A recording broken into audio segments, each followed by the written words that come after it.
To check out all our products, go to musicnomadcare.com. So the first step of the setup process is measuring our neck relief and then adjusting our truss rod to be sure that we have the proper amount of relief in the neck. Relief is the amount of curvature that the neck has from front to back. If the neck was extremely bowed like a banana, you would say that the neck has an excessive amount of relief. If the neck is dead flat, where you put a straight edge on and it contacts every fret, that would be said to have no relief. And if the neck is bent backwards, it would have back bow. Relief is really critical for the way a guitar plays. If you have too little relief, you'll have very low action in the first position, but it can be prone to buzz in the low register. Then the action will usually diverge and become very high in the upper frets, which is a pretty uncomfortable playing position to have it really low in the low register and very high up top. If you have too much relief in the neck, at a comfortable action, the guitar can be very buzzy in the middle of the neck because the frets are coming back up at the end of the fretboard, and that will cause string buzz whenever you play mid-neck. So what the proper amount of relief does is it gives just enough clearance for the string to vibrate, but it doesn't make so much clearance that you run into buzzing issues mid-neck. So we will start by measuring the relief in this guitar's neck. To do that, we will use our MusicNomad truss rod gauge. Now, this is a really cool little gauge, and a lot of thought went into making this. Not only is it just a really clean design, you've got the three most common truss rod measurements that you'll need to use: electric guitar at 6/1000 of an inch, acoustic guitar and bass at 8/1000 of an inch, and a classical guitar at 10/1000 of an inch. So it has just the gauges that you need, nothing more. It has the instructions printed right on the cover for which way to turn your truss rod in order to tighten or loosen the rod to take out relief or introduce relief into the neck. And also just it isn't covered with grease and oil like many just mass-produced feeler gauge sets. So I really like this gauge. It's very simple to use and a really clean design. The first thing we'll do is we'll put our pick capo in at the first fret. So I'll put it over the E string, under the A string, over the D string, and then I'll slide it up to the first fret. Now what that's doing is it's holding the string down at the first fret so I don't have to do it with my own hand. Then I'll put the guitar into the playing position, and I'm going to fret the 12th fret on the low E string. Now what I've done here is I've created a straight edge from the first fret to the 12th fret with the string. And I'm going to use that straight edge to measure the neck relief against, and I'll be able to see how far away from the string the 6th fret is, and that will give me my relief measurement.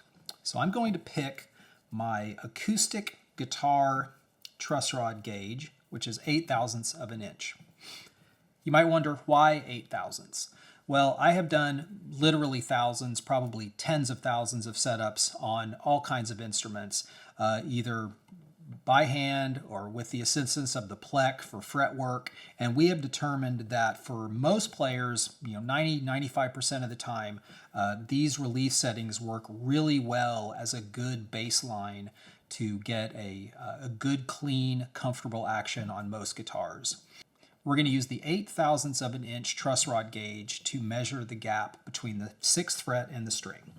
So I'm going to fret at the 12th fret, then I'm going to put my gauge on top of the fret, and I'm going to slide it in between the fret and the string. So I have a little bit of a gap between the gauge and the string. So according to our touch rule printed on the handle of the gauge, I have no touch. So I will tighten my truss rod to take relief out of the neck. If you had a heavy touch where you push the gauge between the string and the fret and the string moves a lot, you would want to loosen the truss rod to allow more relief into the neck. And what we're going to achieve is just a very light touch where the gauge just skims between the fret and the string. So right now I have a little more gap than I want. So I'm going to tighten the truss rod and take out some of that relief. On this guitar, this is a Taylor. It has a headstock adjust truss rod. So I'll pull the truss rod cover. So I'm going to go ahead and take off the truss rod cover. And the truss rod tools in the MusicNomad kit are magnetic. So they will help you keep from dropping your screws on the floor as you're pulling them out of your truss rod cover, which is pretty handy. They're very small and they can get lost really easily. So now I have my truss rod cover off, and this nut is a 1/4 inch truss rod nut. So I'm going to use my 1/4 inch wrench to put on this nut. And in order to tighten it, I'm going to turn it clockwise, and that would be looking at the nut from the headstock end. So I'm going to turn it clockwise about 1/8 of a turn. And a couple of things about tightening or even just adjusting your truss rod at all. If you go to turn the truss rod nut, whether it's a headstock adjust or a heel adjust, doesn't matter what kind, if it's extremely difficult to turn, feels like it seizes or just feels harder than you think it should, do not force it. Do not try to tighten it, just wait. You can try backing it off, you can loosen it and see if the nut will break loose. You can put some oil on the threads and then, try to be sure that the truss rod is working freely. If the truss rod is frozen and you can't get the proper relief curve in your neck, then you should take your guitar down to a qualified local repair shop and have them look into that. So on this guitar, I'm going to tighten the truss rod about 1/8 of a turn. And then I'm going to put the guitar back into the playing position. And I'm going to re-measure, fretting at the 12th fret.